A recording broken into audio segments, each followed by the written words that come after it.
एमाले आन्दोलन गर्ने भयो लड्ने भयो 6 र 7 आउँदा हुन्छ ल सडकमा 3टा 4वटा गोली खाएको मान्छे यदि जेन्जीलाई एमाले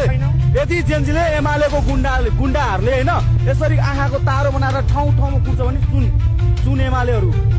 तिमीहरूलाई मैले जहिले पनि भन्थे के मान्छे एमाले बन्न सक्छ एमाले जिन्दगी मान्छे बन्न सक्दैन भन्थे हो रहेछ नि तिमीहरू पत्ता साफ हुने दिन आगे आजसम्म माओवादी सकिया थियो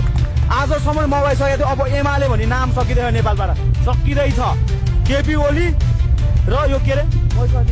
यो चोरहरूको त नामै थाहा हुँदैन भने अब भोगटे चोरहरूको नाम यदि